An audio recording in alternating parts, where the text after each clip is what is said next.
What's going on, y'all? This is John Alsace with Facemask Fantasy. We got new up-to-date fantasy content coming your way every day on this channel, so if you have not subscribed already, then please hit that button. But before we get into our main topic for today, my co-host Nick Payne put in a ton of work to give you guys a free 2021 Redraft draft kit available on our website, which can be found at facemaskpod.com. It's a great piece of content, something that other analysts might be charging you for, but we're giving it to you for free. So without further ado, let's get into some fantasy talk. And today I wanted to talk to you guys about Frank Darby.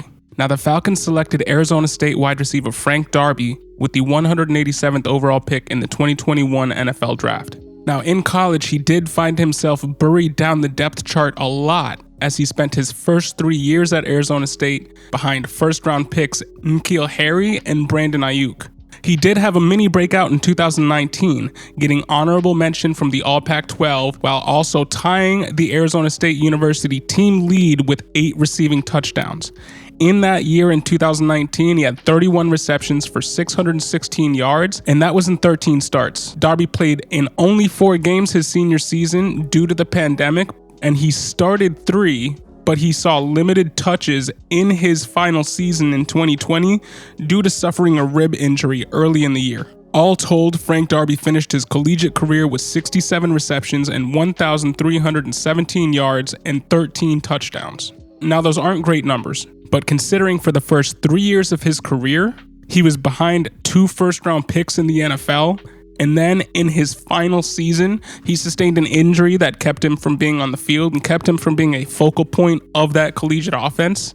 I'm kind of wondering why a guy like him was even drafted at all, because when looking at his athleticism, he's not exactly an athletic marvel. He had a 13th percentile speed score and a 30th percentile burst score when he was tested at his pro day. At the Senior Bowl, he ran a 4.57 40-yard dash, but his 4.05 short shuttle time would have been among the best times over the last dozen combines, so he does have short area quickness, but that's pretty much all he has going for him from an athletic standpoint. Throughout his college career, he did carry a 19.9 yards per reception average, so despite the low athleticism and despite the low target numbers throughout his collegiate career, he did succeed down the field. He certainly won't be the darling of the analytics community. He doesn't have the high college target share either. He doesn't even have the great breakout age to go on. Now, it's fair to wonder, with his very late draft capital, if he even gets drafted in a regular draft year, because the NCAA granted everybody in college an extra year of eligibility due to the pandemic in 2020. The 2021 NFL Draft had about 1/3 the number of prospects as a normal year because so many players opted to return to school to improve their draft stock following sitting out the 2020 season. Many of those prospects could have been day 3 picks that might have pushed Darby off of the draft board and into the undrafted free agent pool. But he was drafted, and he enters a wide receiver room filled with opportunity. And this is really the only reason why I'm taking a deep look at this guy. It's because the wide receiver depth chart behind Calvin Ridley and Russell Gage following the Julio Jones departure is wide open.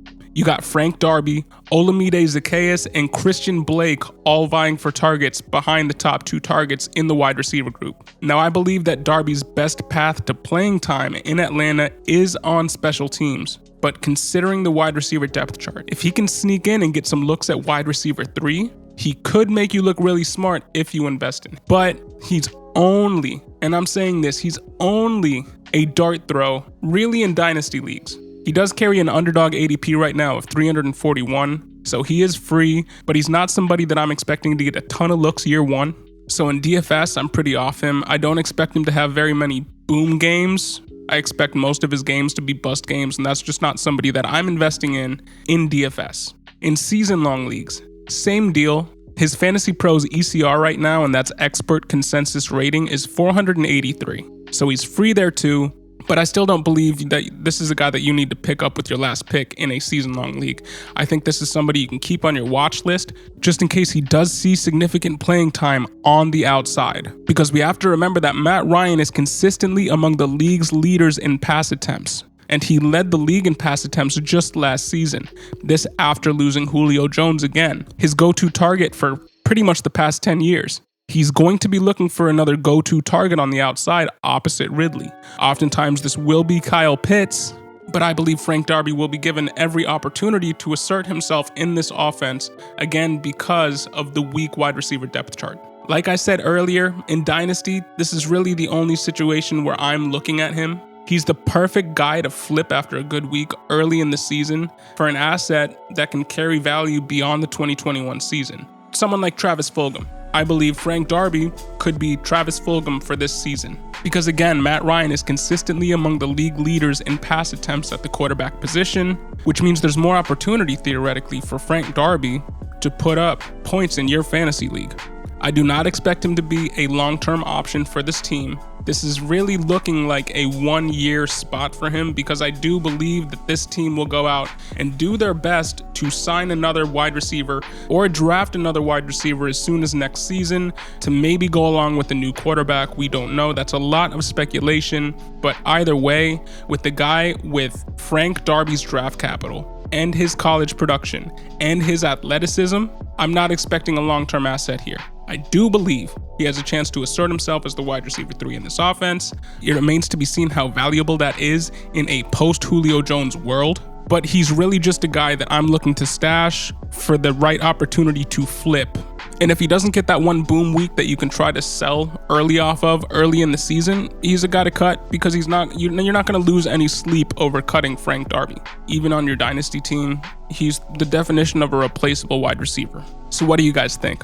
Are you guys like me, not looking at him in DFS or season long, but he's worth the shot in Dynasty just to see how things shake out, to see if you can sell him at some point in the middle of the season like you did with Travis Fulgham in years past? Put your thoughts in the comments section below. My name is John Alsace. This is Facemask Fantasy. We bring you new up-to-date content every day on our YouTube channel, so if you have not hit the subscribe button, please do. Thank you for listening and have a great day.